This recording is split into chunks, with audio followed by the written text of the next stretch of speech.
les points importants pour la sécurité, en tout cas pour BearingPoint, c'est déjà d'une part les incidents, la gestion d'incidents. D'accord. Et toute la partie en effet protection des données. Alors on a en projet de faire du SIEM à moyen terme, sans doute l'année prochaine, en fin d'année prochaine. Pour l'instant nous sommes en train de passer les certifications ISO 27001. BearingPoint c'est principalement du business consulting. Donc nous sommes présents dans une quarantaine de pays.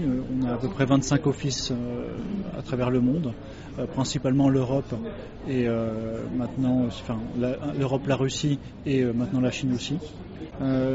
C'est en gros 70 à 80% de la population de nomades. Et vos clients, ce sont des sociétés de grands groupes internationaux ? Principalement, oui. Nous travaillons avec le top 100 des entreprises dans chaque pays. Alors, mon rôle dans la société est principalement de s'occuper de la sécurité informatique, de définir toute la stratégie de sécurité, aussi bien les politiques que en effet les nouveaux projets à suivre, aussi bien du technique que du fonctionnel. Il n'y a pas de système d'information qui est exempt d'attaque. Maintenant, c'est savoir si elles ont réussi ou pas. Tout à fait, la mobilité c'est un très très gros point pour BearingPoint. On a commencé à s'y intéresser depuis 2 ans. Depuis 2010, on n'avait plus vraiment de gestion de parc mobile, ni d'application, ni quoi que ce soit. En fait, c'était revenu une stratégie locale plutôt qu'une stratégie centralisée par l'IT. Et on a fait beaucoup d'efforts en fait en mettant en place du mobile device management pour essayer de rattraper notre retard de ce point de vue-là. Donc à définir une politique très orientée BYOD ou CYOD, c'est-à-dire qu'on indiquait en effet quel était le minimum qui était acceptable chez nous et en laissant ouvert un peu la possibilité de s'enrôler avec autant de devices disponibles. Nos applications sont majoritairement pour l'interne. C'est pour améliorer la performance de nos consultants ou pour améliorer leur quotidien, pouvoir prendre en photo ses expenses et pouvoir les envoyer automatiquement aux services financiers pour se faire rembourser, des annuaires internes, des applications marketing pour des événements ou pour du contenu pour des plaquettes par exemple. Alors principalement chez nous on a 2 catégories d'utilisateurs qui sont les consultants et les infrastructures. Et les infrastructures sont des gens qui bougent pas trop, qui restent plutôt sur site parce que ce sont tous les administratifs. Les consultants eux doivent être nomades et doivent avoir accès à toutes les applications. Donc c'est vrai qu'initialement on a fait en sorte d'avoir une gestion de notre parc mobile qui permette un accès très facile sans avoir à mettre de login mot de passe pour toutes les applications, type avec un certificat pour s'authentifier. En fait, on peut s'asseoir actuellement dans n'importe quel office et automatiquement le téléphone aura un accès au Wi-Fi ou à la messagerie automatiquement sans poser de questions. Certaines fonctionnalités sont obligatoires chez nous, type le chiffrement de disques. Pour les téléphones et autant chez Apple c'est de base et Windows Phone aussi, autant chez Android c'était à partir de la 4.4.2 de mémoire et du coup il a fallu limiter en disant voilà on permettait que à partir de ces versions là la connexion sur nos systèmes. Parce que le chiffrement, par exemple, était très attendu de la part de nos clients qui posaient beaucoup de questions dessus, de savoir ce qu'on faisait de leurs données, si nos laptops étaient chiffrés, si nos téléphones étaient chiffrés. Comment vous voyez vos fournisseurs en informatique et en sécurité informatique en particulier évoluer ? Est-ce que vous voyez aussi de leur côté une tendance à faire de plus en plus du service, du consulting, un peu votre métier finalement ?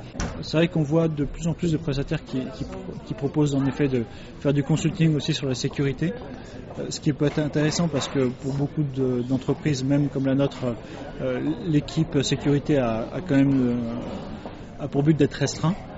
Pas pour but de passer à 5-10 personnes, etc. Actuellement, on est 2 plus 2 Data Privacy Officers en Allemagne. On est une trentaine. Donc on est 2 sur une trentaine. Oui, donc initialement, ce qui s'est passé, c'est que AirWatch vendait ses licences par Interdata et c'est Interdata qui nous a fait l'installation. Donc on a choisi une solution on-premises qui a été installée en Autriche au final.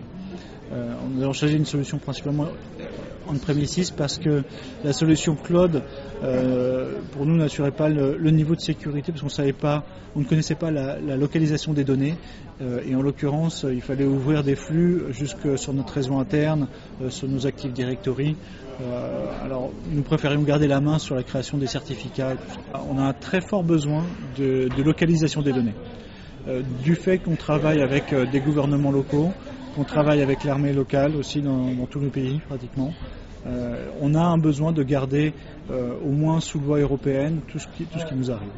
Donc forcément, pour nous savoir où est-ce qu'on va en termes de roadmap IT, savoir si on va dans le cloud, ça passe aussi par la contractualisation pour être sûr que nos données ne partent pas n'importe où, avoir une assurance que les data centers restent bien en Europe. Par exemple, on avait signé avec Azure en Irlande. Ce genre de choses, en effet, pour nous, elle est obligatoire. Les responsables chez nous, chez Bearing Point, sont très intéressés par tout ce qui est pragmatique. Il faut être assez honnête, un dashboard sur lequel on indique que la sécurité des standards SSL sont mal configurés, ça a assez peu d'impact. Alors que, en effet, savoir qu'on a eu 10 laptops volés, par exemple, durant les 2 derniers trimestres, que tout s'était chiffré, que tout se passe bien, mais que, par exemple, on a des vulnérabilités sur tel serveurs qui sont actuellement en ligne, sont très faciles, au contraire, à amener et à expliquer. Les discussions avec le top management sont principalement sont surtout tournées autour des incidents et surtout les propositions de solutions.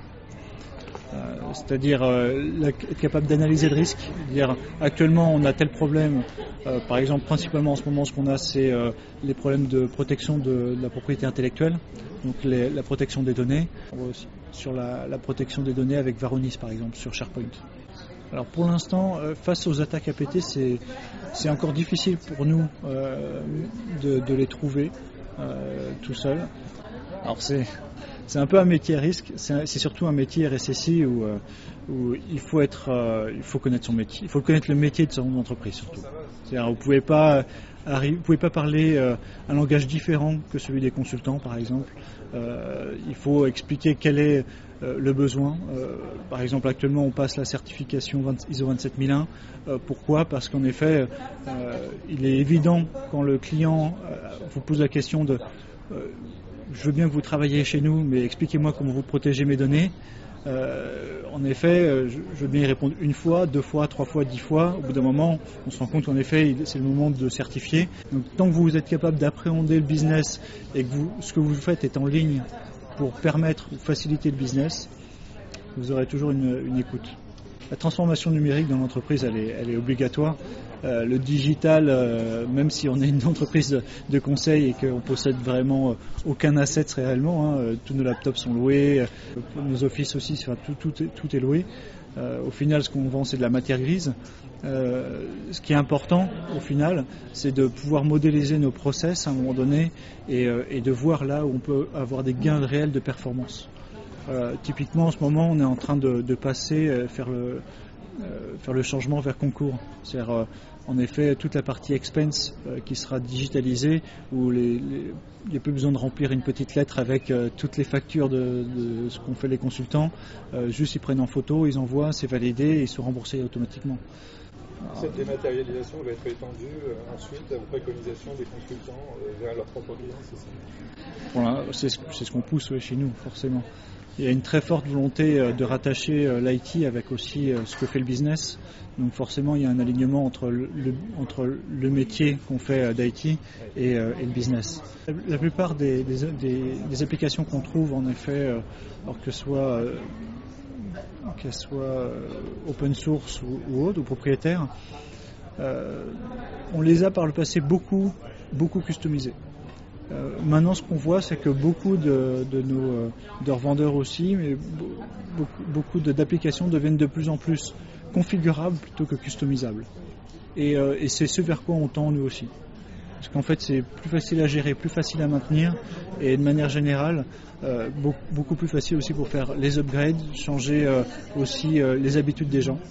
Et ça fait toute la différence. Être capable d'appréhender le métier et être tout de suite plus performant en acceptant de nouvelles méthodes de travailler, c'est aussi ce qui fait notre avantage.